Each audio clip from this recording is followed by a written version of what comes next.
America इस वक्त एक बड़े ही अजीबोगरीब हालात से गुजर रहा है। उसे समझ में नहीं आ रहा आखिर उसने कौन से मधुमक्खी के छत्ते में हाथ डाला है। पहले तो अमेरिका ने इजराइल के साथ मिलकर ईरान पर हमला किया, ईरान के छोटे छोटे मासूम बच्चों का कत्ल किया, वहां के सुप्रीम लीडर समेत 40 से ज्यादा फौजी अफसरों को शहीद किया। लेकिन इतना सब कुछ करने के बाद भी उसके हाथ खाली के खाली हैं। शायद उसने जिस मक्खी के छत्ते में हाथ डाला था उसका अंजाम धीरे धीरे सामने आ रहा है। उसने ये सोचा ही नहीं था कि मधुमक्खी के छत्ते से छेड़छाड़ करने के बाद उसके हाथ का अंजाम क्या होगा, उसके जिस्म का अंजाम क्या होगा, उसके चेहरे का अंजाम क्या होगा, उसके तन बदन का क्या अंजाम होगा। अब तो ये हालत हो गई है कि अमेरिका का एक बहुत बड़ा एयरक्राफ्ट हवा में गायब हो गया, जिसके बाद अमेरिका ने अपना प्रोजेक्ट फ्रीडम नाम का ऑपरेशन बंद कर रहा है।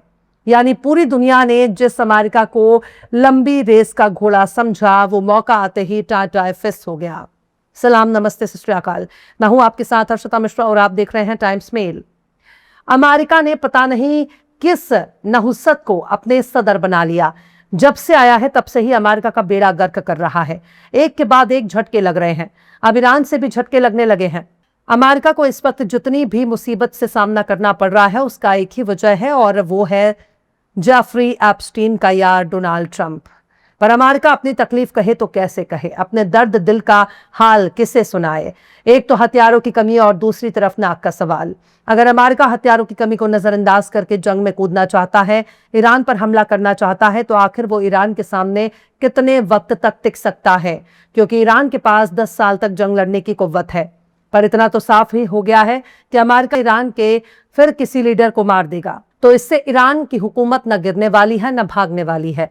लेकिन इससे उलट ईरान ने अमेरिकी लीडरशिप की एक ईंट भी अगर हिलाकर रख दी तो पूरा का पूरा अमेरिका की हुकूमत ताश के पत्तों के मानिंद ढह जाएगी, क्योंकि अमेरिका का निजाम वैसा नहीं है जैसा ईरान का है।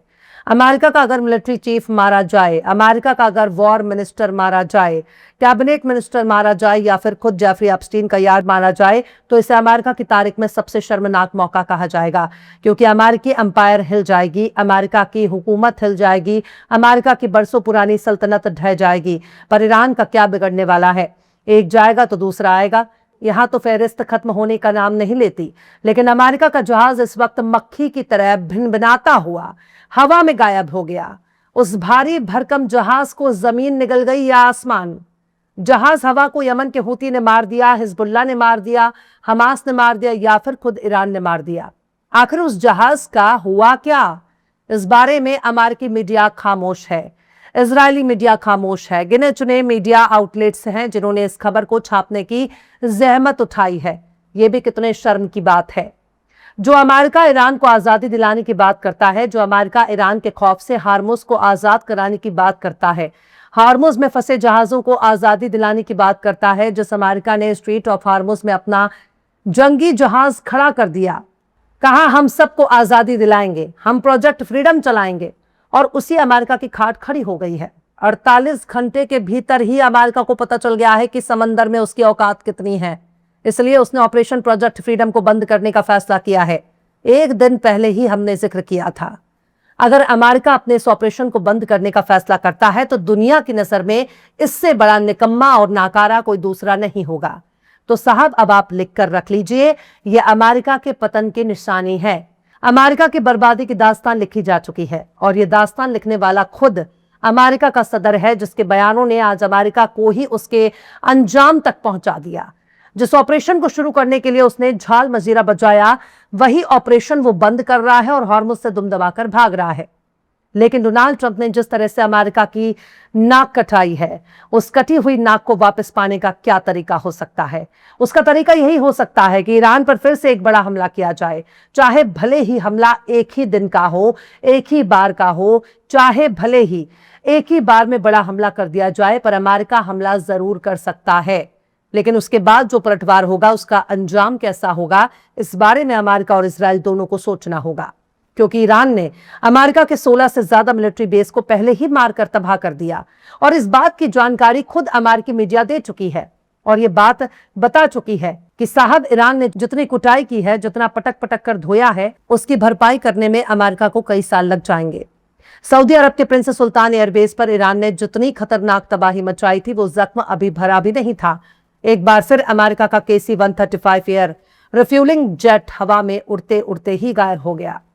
कहां गया, इस बारे में जांच पड़ताल चल रही है, लेकिन वॉशिंगटन से लेकर तेल अवीव तक चारों ओर सन्नाटा छाया हुआ है, क्योंकि यही वो जहाज था जिसके दम पर अमेरिका कूद रहा था। यही वो जहाज था जिसके दम पर इजराइल कहीं भी हमला करने के लिए तैयार रहता था, क्योंकि इस जहाज के जरिए भारी सामान लाने ले जाने का काम भी होता था और हवा में उड़ते उड़ते ही दूसरे जहाजों में फ्यूल भरने का काम भी होता था।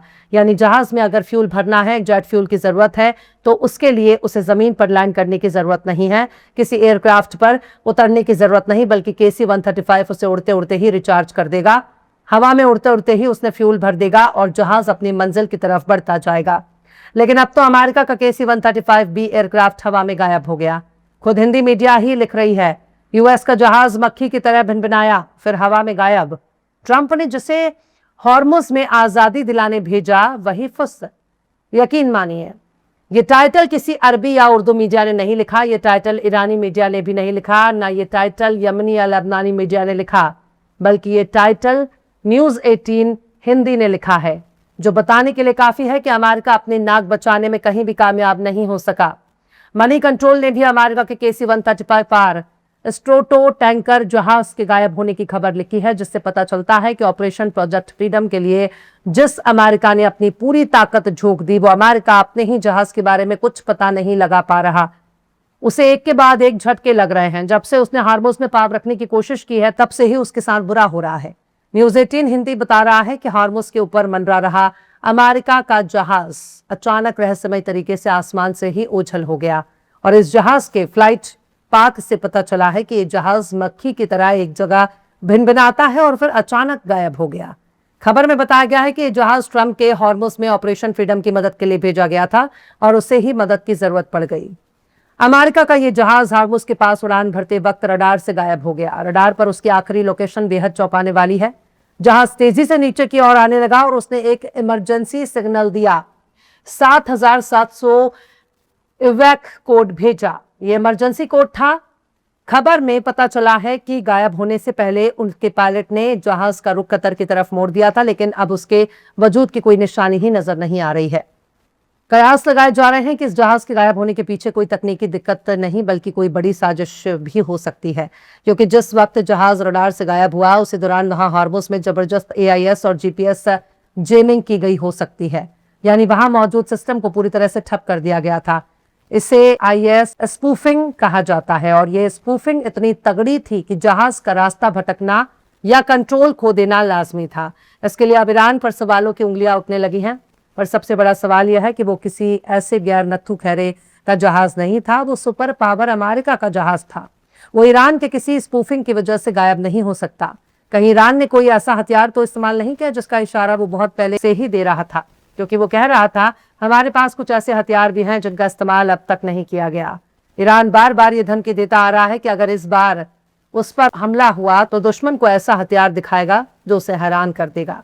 यानी जाहिर सी बात है, दुश्मन हैरान तभी होगा जब उसके पास उस हथियार की जानकारी ना हो और ना ही उसका कोई तोड़ हो। शायद ईरान ने किसी ऐसे ही हथियार का इस्तेमाल किया है जिसकी वजह से अमेरिका हार्मुज से दम दबाकर भाग रहा है और उसका जहाज आसमान में ही गायब हो गया। फिलहाल इस खबर में बस इतना ही। यह एपिसोड आपको कैसा लगा कमेंट बॉक्स में जरूर से बताइए। पसंद आए तो लाइक करें, शेयर करें, और बेबाक निष्पक्ष स्वतंत्र पत्रकारिता को सपोर्ट करने के लिए हमारे चैनल टाइम्स मेल को जरूर से सब्सक्राइब करें और बेल आइकन की घंटी वाली बटन जरूर से दबा दें, ताकि आपको हमारे आने वाले नए वीडियो की नोटिफिकेशन फौरन ही मिल जाए। फिर मिलता है किसी और वीडियो में एक नई खबर के साथ। हर्षिता मिश्रा को दीजिए इजाजत। जय हिंद। अगर अभी तक आपने हमारे चैनल टाइम्स मेल को सब्सक्राइब नहीं किया है तो जल्दी से सब्सक्राइब कर दें और बेल आइकन भी प्रेस कर दें।